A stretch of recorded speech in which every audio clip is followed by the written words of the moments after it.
Hey everyone, this is David. Welcome back behind the velvet rope. Let's just get right into it today because we are joined in studio by the one, the only, she's looking so great, Miss Rachel Uchitel. Hi. Welcome back. Thank you. I'm so happy to be here. I would ask you, first of all, you were last on Behind the Velvet Rope April 5th, 2021, almost 2 whole years ago. I'm so impressed that you looked that up.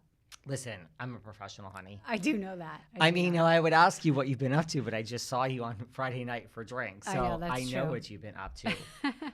But I want to start by saying welcome to the game, Misunderstood with Rachel Uchitel. You are now a podcaster, girl. I am. Thank you. With all your help.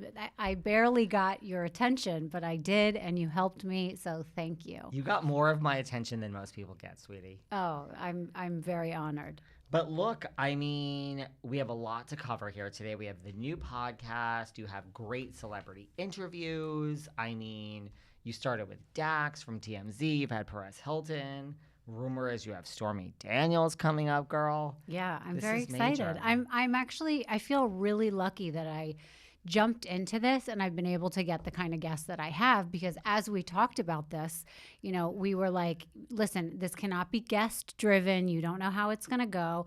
But since I started, it's been like just guest after guest that's really good. And only so far, I think 5 or 6 episodes have come out, but I have filmed even more. And then on the docket, I'm actually booked through the end of May. So with guests, I'm not going to even have a show that's just me at all that I can think of yet. So thank God. And I feel really, really lucky. And I barely have had any help booking guests. So I'm really lucky. I'm in sort of the incoming phone call business right now. People have seen that I've launched my podcast and they're DMing me saying, hey, I have a client I want to get on. Or some people are actually texting me saying, I'd like to come on your show. And these are celebrities, and also I have just been reaching out to people and they're saying yes. So I feel really lucky. Well, it took us like 4 years to get there. So bask in your 4-week glory and send us a little Stormy Daniels over here, girl. Go through our roster, pick someone you want. We want a little Stormy Daniels. Well, I have a background with her. So, I knew her from Vegas. She lived kind of near me. We had some mutual friends. And I have a story with her from when we lived there together and she had contacted me 10 years ago. So we did have a little bit of a background, so I do feel lucky that I was able to get her. She's a good one. Well, listen, your podcast is called Misunderstood. You're really interviewing people that are kind of misunderstood by the media. Yeah, so I picked it obviously on purpose. I was very, specific in my name. It's Misunderstood, spelled MISS. Like Miss Uchitel, misunderstood. I have felt misunderstood my whole life. So it is a theme for me. It's people that I want to take and see the human behind the headline. I feel like it's people that have really been reduced to, a different narrative than what is their own. And I want to make sure that my show really can get to the bottom of something that should be understood in a different way, or a spotlight is put on them, the person, or a theme. Even if we don't have a specific guest, maybe we're talking about a subject in a different way to shed a different light on it, whether it's relationships, like narcissistic people or being in narcissistic relationships, or, I have somebody coming on today, as a matter of fact, in the porn industry. So we're going to be talking about what's misunderstood about the porn industry. So I find that all very fascinating, because these are all topics that are misunderstood. So it might not be just a person who's misunderstood, but an actual industry or theme. I love that. Some of my favorite interviews I've done here are the misunderstood people.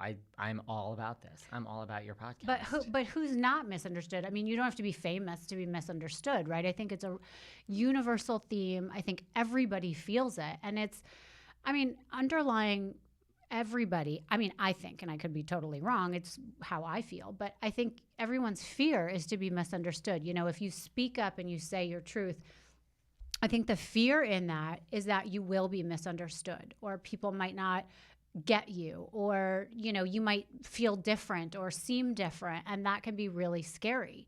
So or you might have made mistakes in your life like me, and you might be misunderstood for them, and it might take you down a path in your life that really changes your life, and people might